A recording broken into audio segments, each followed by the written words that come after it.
¿Es la casualidad del seudónimo de Dios cuando no quiere firmar? Cada uno que saque sus propias conclusiones y haga sus propias reflexiones. Pero yo creo que no es casualidad que hoy estemos aquí con el escritor y periodista Javier Sierra. Javier, ¿qué tal? Muy buenos días. ¿Qué tal? Muy buenos días, encantado. Muchas gracias por atendernos. Bienvenido a la isla de La Palma. Gracias. Enhorabuena, por supuesto, por tu libro, Javier, que yo creo que, como decía nuestros seguidores de Fundación La Palma, no es casualidad que estemos hoy aquí porque yo, llevaba mucho tiempo siguiendo también tu trayectoria profesional, no tenía el gusto de poder conocerte y desde luego yo hoy tenía que estar también haciendo otros compromisos, tenía que estarlos atendiendo, pero todos los planetas yo creo que se alinearon para que se pudiese dar esta entrevista, así que estoy plenamente satisfecho.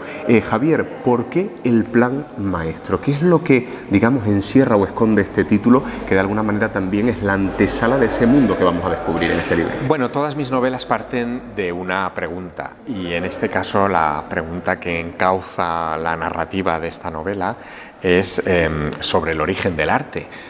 ¿Por qué y para qué inventó el ser humano el arte? Si lo respondemos desde la perspectiva del siglo XXI, la conclusión es muy sencilla. Parece que el arte lo que tiene es sobre todo un propósito estético, de deslumbramiento, quizá de propaganda en ocasiones, de reflejo, de memoria, de momentos históricos importantes, pero en origen, y cuando hablo de origen me refiero a las pinturas del Paleolítico hace 70.000 años, en ese origen el propósito era mágico. El arte nace como un acto de magia. Cuando nuestros antiguos antepasados entraban en las cavernas y se metían hasta el corazón de la montaña o de la gruta en la que estaban y elegían en qué pared pintar, primero palpaban la pared y donde detectaban un bulto, ellos creían que ahí estaban tocando la panza de un bisonte. Lo silueteaban, lo pigmentaban y lo hacían ver al resto de la comunidad. Pero creían que había un bisonte, que ese bisonte estaba apoyado al otro lado de la pared, que la pared no era roca, era una membrana y que por lo tanto sus rasgos, lo que dibujaban, era una especie de marca para señalar dónde el más allá y el más acá convergían, donde el espíritu de ese bisonte estaba intentando comunicarse con el mundo de los vivos. Esa perspectiva, que es de unos años a esta parte, de algunos antropólogos que han estudiado el arte prehistórico, me fascinó y quise hacerme la pregunta de ¿qué queda de ese arte mágico en las pinturas de El Bosco, de Goya, de Dalí, de Frida Kahlo, en fin, y de otros grandes maestros?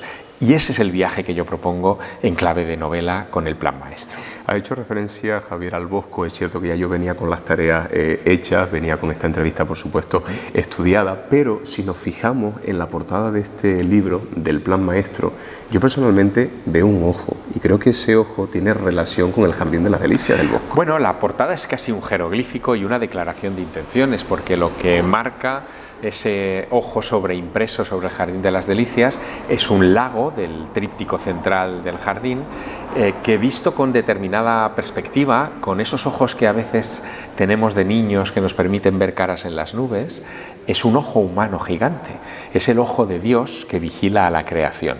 Es un artificio que empleó el Bosco y que ya existía en las cuevas del Paleolítico hace 60 o 70.000 años. Por lo tanto, la portada es una declaración de intenciones, es casi una invitación a que el lector, a medida que transite por las páginas de la novela, sepa que va a ir cambiando su mirada respecto al arte, que va a dejar de ver solo lo explícito para ver lo implícito, que va incluso a interpretar las formas de las nubes de los cuadros o de los huecos de los bosques o de las siluetas de los lagos en una clave que no se esperaba, ¿no?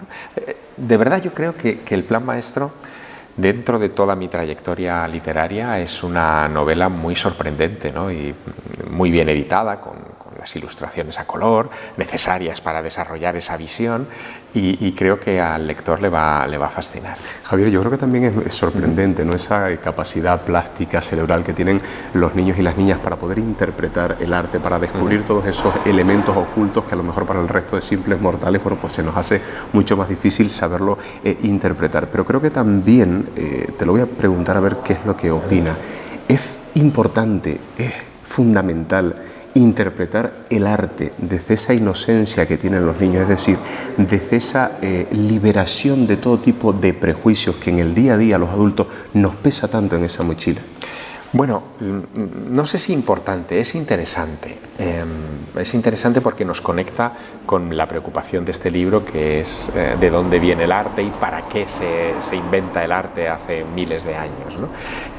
Es cierto que los niños en su proceso educativo son bombardeados desde la escuela y en la familia con mucha información histórica respecto al arte, ¿no?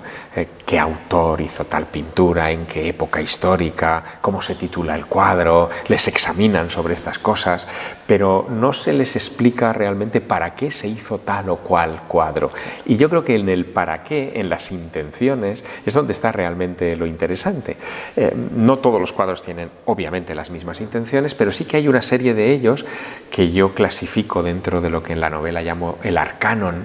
Es una lista como de secretos, de cuadros secretos. Sí que hay muchos de ellos que tienen una intención mágica.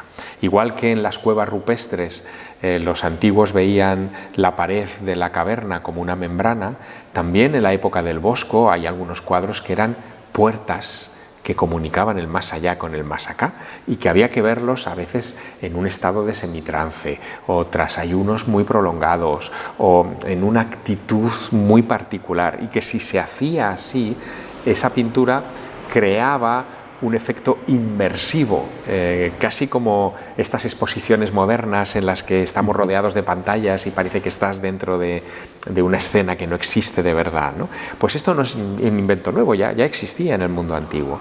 Y lo que hago es utilizar todos esos recursos para construir una trama, evidentemente, literaria, en la que pasan cosas y los lectores conocen protagonistas que se ven implicados en estos secretos, ¿no? Javier, y por casualidad, yo no sé si te has planteado, ¿no?, en algún momento de tu vida hacer esa inmersión en la literatura, digamos, infantil, para poder explicarle a los niños todas estas historias tan complejas y tan interesantes relacionadas con el arte. Planteármelo me lo he planteado, pero escribir para niños es muy complejo. Sí, alguna vez he sentido esa tentación, sobre todo porque sé que los niños tienen una fascinación natural por todo lo misterioso, ¿no? Pero hasta ahora no me he atrevido todavía a dar el paso, quizá más adelante lo haga, ¿no? He tenido niños, soy padre y he vivido y experimentado con ellos otra vez esa magia que todos recordamos de la infancia, pero de ahí a llevarlo a la literatura hay un salto importante. Bueno, tal vez, algún día. Javier, y ya por último, para no robarte mucho más tiempo, ¿cuál es la relación? Porque también es cierto que aquí la gente, a lo largo de esta ponencia que has podido hacer aquí en el Circo de Marte, en la isla de La Palma, han estado hablando también del Maestro del Prado. Sí. ¿Cuál es la relación que existe, que guarda el Plan Maestro con el Maestro del Prado? Bueno, el Plan Maestro se puede leer independientemente del Maestro del Prado, pero beben del mismo universo literario. Hace muchos años, en 1990, yo siendo muy joven, tuve un tropiezo en el Museo del Prado con un señor mayor que, sin yo pedírselo, me enseñó a leer los cuadros, no a verlos, a leerlos. Me enseñó los códigos de lectura. Me quedé tan impresionado con aquel hombre que me olvidé pedirle un teléfono o una referencia, nunca más nos volvimos a cruzar, y con los años lo convertí en un personaje literario, ¿no? De la persona al personaje. Ese personaje en El Maestro del Prado desaparece de manera misteriosa, como me pasó a mí, y deja un acertijo escondido en un libro pendiente de resolución. En este libro se resuelve ese acertijo y ese es el punto de partida para un nuevo viaje a las profundidades de los secretos de la pintura, ¿no? Así que bueno, hay una relación, son vasos comunicantes, pero uno puede leerse El Maestro del Prado o no para leerse el Plan Maestro, y se lo puede también leer después de haberse leído el Plan Maestro, permite esa flexibilidad. Javier, muchísimas gracias, de verdad, por habernos atendido, que disfrutes de la isla de La Palma y ojalá, por supuesto, que volvamos a coincidir y que podamos seguir leyendo todas esas obras de arte y hacer posible en la sala número 13 del Museo del Prado. Ojalá. Nos emplazamos ahí, gracias. Muchísimas gracias, Javier.